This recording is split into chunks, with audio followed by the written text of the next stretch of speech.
Okay, we are back. I'm very happy to have on the Goldstein on Gelt show Luke Landis, who is the founder of a personal finance blog called Consumerism Commentary. It is an incredibly popular blog, and he's a well-known writer covering personal finance and money management. Luke, I know you talk a lot about healthcare. Tell me, when should people start worrying about paying for healthcare during their retirement years? Well, I kind of hate the word worrying, but when you realize what a huge issue healthcare is going to be in the future, it's already huge now, but the costs are only going up. The sooner you start thinking about what your costs are going to be in retirement for healthcare, the better. Do you think that people need to set aside a special healthcare fund, or can they count on their insurances?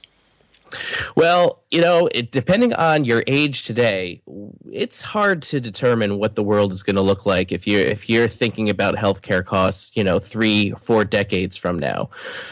Setting aside as much money as possible, in a separate account, just so especially if you plan on retiring before something like Medicare or other government programs will help you with your expenses. The sooner you start putting money into a separate account to provide for yourself, the better. One of the problems that people complain about, and frankly, I find this a lot in my day job. My day job is that I'm a financial planner. I only get to do the radio gig and speak to interesting guys like you once a week. In my day job, I'll talk to people a lot about an emergency fund, and I'll say, listen, you've got to put aside minimum 3 to 6 months worth of spending. And actually, I usually advise people all the way up to 12 months, depending on their type of job they have and what their overall situation is. So you got to put it aside in a real emergency fund. Doesn't mean credit, the possibility to use your credit card or a line of credit on your house. It's just cash in the bank. And they always say to me, especially now, Doug, interest rates are so low. What a waste of money to put it there. Isn't that the same that you would say with the healthcare fund? Yeah, it's there's problem isn't so much that the money is not earning any interest. There's you need to separate the purpose of the money that you're savings for. Some of the income that you have needs to be put away to earn money. That is definitely the case. But you also need to have an emergency fund. You need to save for the future in an account that the money is going to be there. You can't always be chasing the highest interest rates with every single dollar that you have sort of way. The ability to maintain a balance is just as important as the ability to earn money. So let's use another example that people will say is they'll say, listen, as far as an emergency goes, I understand they're emergencies. By definition, they don't happen all the time. But if they did happen, I could always draw off or borrow money against, let's say, my 401k plan. Well, that's dangerous because there are so many problems with borrowing from a 401k. If you were to happen to lose your job, for example, while you had an outstanding loan from your 401k, there's a really good chance that your 401k loan is going to become due immediately. And that can cause even more problems than the emergency for which you borrowed from the 401k in the first place. The emergencies would just compound upon each other, and you'll end up having to find other ways to pay back this loan without going into default. So, it's very risky to borrow from a 401k, although it seems like something that people seem to do pretty often. It's just too dangerous. You want to stick to preparing for the future in advance as much as possible rather than trying to scramble and borrow money as emergencies come up. And the same is true with healthcare, too. Luke, I like the example that you're giving and the way you describe the potential problem that could happen. It reminds me of a conversation that I had recently. I'm coming out now with a book about how the strategies of chess can be applied to investing. I actually wrote the book with world chess champion Susan Polgar. And she and I were discussing this very issue, and I told her exactly what you said about 401ks and taking something that's very valuable, taking it out early. And she said, that's exactly what amateur chess players do. They bring their queen out into the middle of the board early because they say, hey, look how powerful it is. I can use this. And before they know it, their opponent is threatening it and going after it, and then they lose it. And of course, then they lose the whole game. So I think it's a good parallel to exactly what you're saying. Yeah, it sounds like a great metaphor. So sometimes people are, let's say, in their early 60s. You spoke before about early retirement, but let's say they're in kind of a normal retirement age. And they have a dilemma. They have to decide whether they have to keep working in order to help cover future healthcare costs, or they have they on the other hand, just their health, in other words, their age may prevent them from working. It's really a catch-22. What's the way that people can avoid that problem? Well, there it's really difficult to avoid that problem completely. The aging process is something that we can't get around. Science hasn't shown us a way that we can stop aging yet. Maybe, decades in the future this will change. But for now, if you find yourself physically unable to continue your job as you approach retirement age, there's very little you can do to avoid, having to step out of your career. I think what a lot of people are doing when they find themselves in this position is they have to do what they have to do, and that's find a way to work to continue their income while not being sort of in the same physical or in the same positions that require the physical abilities or mental facilities as much as they would have been able to use 30 years ago.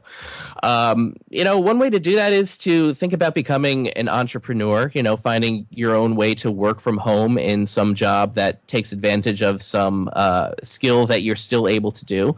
And, I think that I've seen people close to me take this approach. They're able to continue to work even though they're probably, they probably qualify for, disability, but, they'd rather continue to work and earn more money because they're able to work from home. So this is totally shifting the definition of retirement across the board, even for people who are younger. It used to be that retirement meant that you would no longer work and you'd start living off the money that the income from the money that you've saved over the years, or or from government assistance, and you wouldn't work. But now financial needs have changed this idea of retirement so much so that people are retiring from the corporate world perhaps, but starting their own business, and in some cases working just as hard in retirement. So much for retirement. Right. We talk to people a lot about that too. We're talking with Luke Landis, who is a very, very well-known blogger on the Consumerism Commentary blog.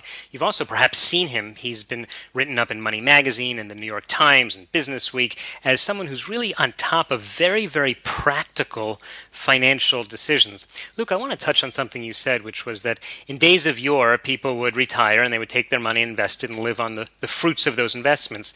Today, however, with interest rates basically at zero on money in the bank, it's impossible to do that and feel safe. What do you think retirees should be considering? What should they be doing with their money in order to feel confident that it'll be there from the day they retire until their last day?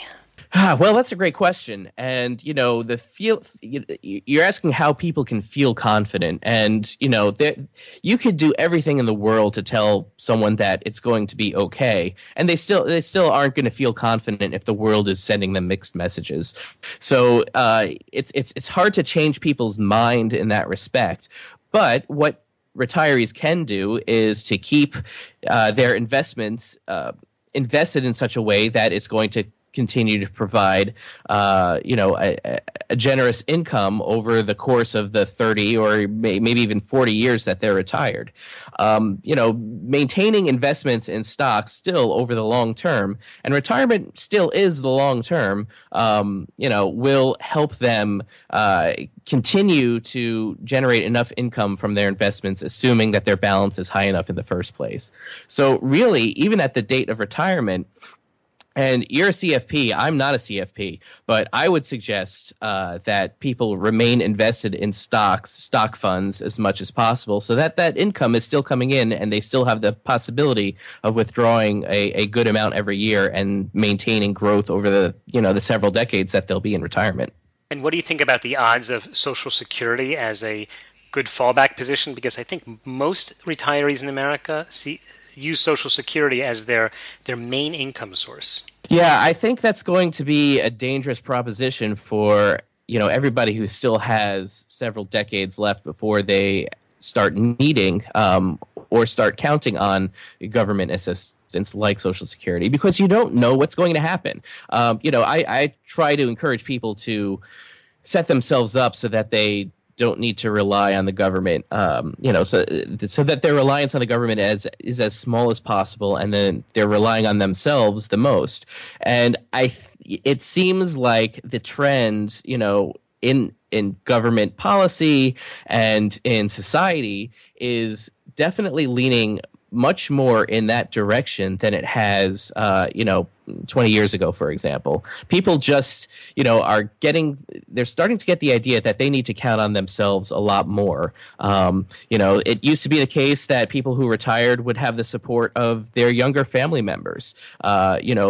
People who were retired would live with their younger family. That was so common here in the United States the last couple of generations. But these days, we've created this environment where retirees and people who are past the age of working age, they want to live their own lives. They're not really interested in moving in with their children and being supported by them. So they have to rely on other things. It puts a stress on the government, puts stress on other taxpayers, and they're finding that there's really a need for them to take control of their own financial future, so they don't have to rely on all of these other sources. I think that's an excellent point, Luke, and I think that the takeaway from this should be that so you don't have to stress about your future, is that while you're working, stress a little bit now to put extra money aside in savings, and something that I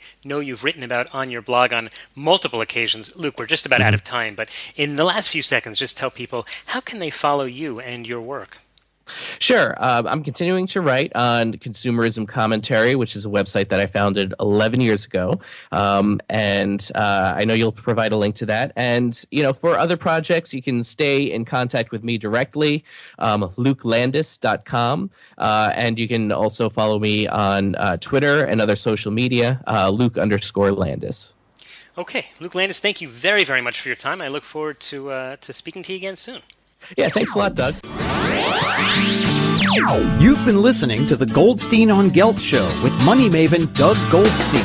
Doug's weekly radio show is heard around the world, but if you miss it, you can download the podcast at www.goldsteinongelt.com. The Goldstein on Gelt show gives you up-to-date financial ideas so you can get on the path to financial freedom. If you'd like your questions answered on the air or off, send Doug an email to doug@profile-financial.com. It's your money for your future, so join Doug every week to build your wealth on the Goldstein on Gelt show.